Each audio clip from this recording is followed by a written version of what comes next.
This video is 4th Step Sex Inventory, a guide to understanding your sexual conduct. Who knew life in recovery was going to be so fun as to write down all our sexual partners, sexual contact, and sexual conduct, then share it with God and another human being? This step is crucial in the recovery process to change our ways to live in God's will and stop causing harm to people we have any form of relationship with.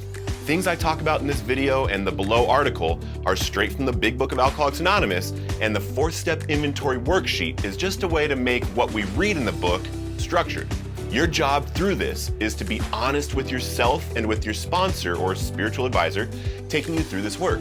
Here are the 5 things you will learn in this video. You will understand the purpose of sex conduct inventory. You will know how to build a list simply and quickly. You will have the ability to answer important questions about your sex motives. You will have guidance and strategies to find character defects. And you will learn how to form a sex ideal between yourself and God. Now, let's discuss the purpose of doing inventory on our sex conduct.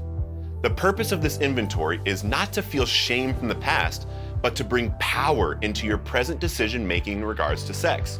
Remember, a journey in recovery is one where we are consistently working to progress and grow our spiritual life by continuing to make the effort to be a positive light in the life of others. Also remember, this is a fact-finding and fact-facing mission, which when on the other side of, will affect the way you see others and should help you be a positive person in any relationship. Searching for the flaws in our makeup and selfish ways we act towards others is a means to improve our lives and the lives of those around us. I don't want to cause harm, as I'm sure you don't either. This step will help us make real change in the area of sex relations so we can stop causing harm that leads us to drinking and drugging. Now for some important things to consider before you embark on this inventory. A, be honest with yourself. It is important that while you do this inventory, you do not try to look good, but really look at your conduct with each person and what was motivating you. Then, when answering the questions below, you will find legitimate ways to change your actions going into the future. B, do not leave anyone you think of out. Something I tell my sponsees and others I work with on inventory is one of the most important parts of any 4th step inventory is to never intentionally leave anything out. Whether you were molested or SA'd by someone, you molested or SA'd someone, or you experimented in something you're not really proud of, you need to put it all down in this. You are not alone in anything you have been through or have done, and the point of this is to do what God would have you do in the future. First step is to create an efficient list of partners from your past. Too many people make the inventory a difficult or time-consuming process and go out and relapse without making a real attempt in the first place. This is not about reminiscing on your past relationship in your life and writing out all your sexual exploits you had. Ugh, sponsors don't need all that information, and we don't really want to sit through that.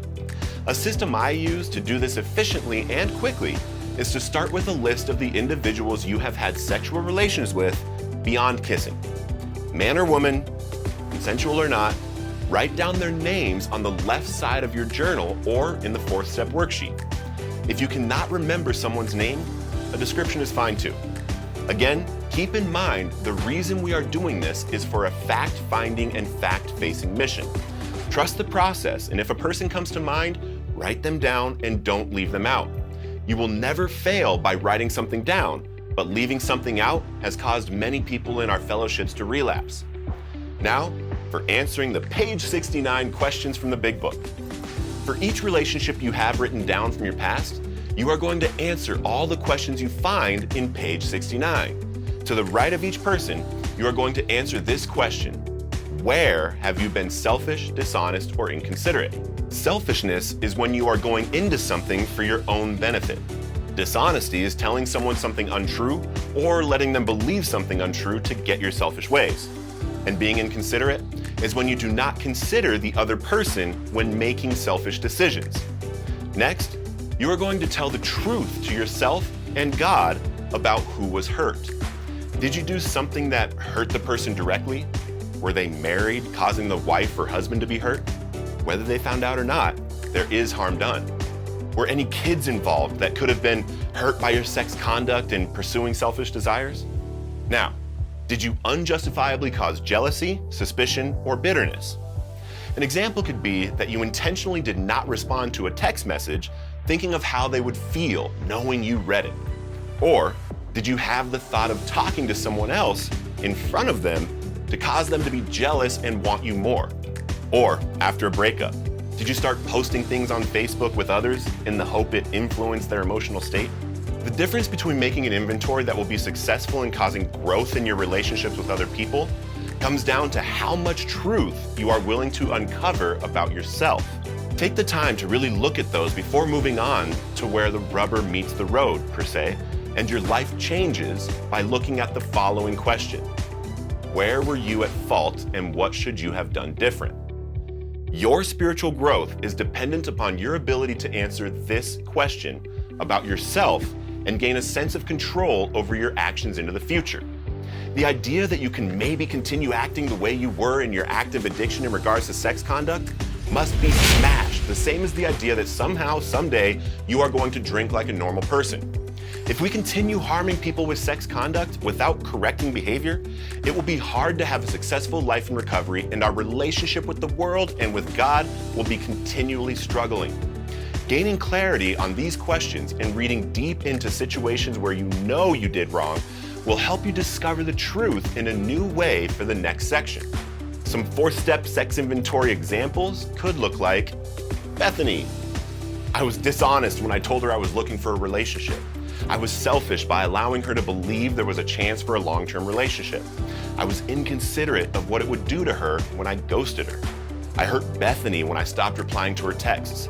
I hurt her friend Amanda by acting like we were dating and befriending her only to watch Bethany get hurt. I caused suspicion at the restaurant when I was texting Laura at the table and then didn't stay and lied about where I was going.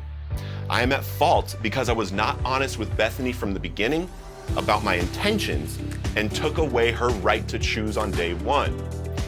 I am at fault for hurting her and then not being man enough to text her back or talk to her. I should have been honest from the start about the reason I was dating at that time in my life in the first place.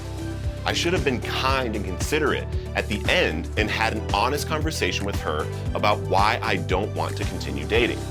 Or another example may be Matthew. I was selfish in wanting just sex. I was dishonest with telling him I was only talking to him. I was inconsiderate of how he would feel finding out about Brad. I hurt Matthew after he told me one of his worst fears was being cheated on, and I did it anyway. I hurt Brad because I did the same thing to him, but he never found out. I caused suspicion in Matthew when he saw me texting Brad, and then jealousy when he searched my phone and saw the conversations. I am at fault by lying to and cheating on Matthew. I should only be in a relationship I am going to be faithful in and give all my energy and attention to. Obviously, these are examples, and I wasn't wanting or having sex with Matthew or Brad. Now, let's work on finding the character defects in sex conduct. From the examples we just went over, the defects in character we see in the first example are: when being run by self-will, we are dishonest in order to get what we want and are a coward when it comes to facing someone we have wronged. The defects in the second example are: we are dishonest to get what we want, are unfaithful in relationships, and don't care what feelings we create in others. Going through your whole inventory at the end and writing down all the different defects you see popping up in each example will show you a pattern of your personal defects that differ from others. A sponsor can help you find them as well. It is worth it to take the time and get to know these points of failure in how you treat others, so you have a chance to change some of or all of them forever. Now, for forming your sex ideal. So you know all the flaws of your sexual makeup when being run by self. Now what? Notice the great little column about what you should have done differently. Welcome to the column that will help you move forward on your spiritual journey without thinking you need to live without sex. Granted, some faith walks may have this column full of the realization that you want to wait until marriage to be happy with your sex life. Some may not agree and just realize they are going to be changing the way they are approaching communication in relationships. It is not your job to take someone else's sex inventory, and it is none of your business what they choose to do in their own life. The key to 4th step inventory is coming to understand how God would have you change your conduct in order to better be with Him to achieve long-term sobriety. I love you so much. Enjoy this sex inventory and keep living recovered on purpose.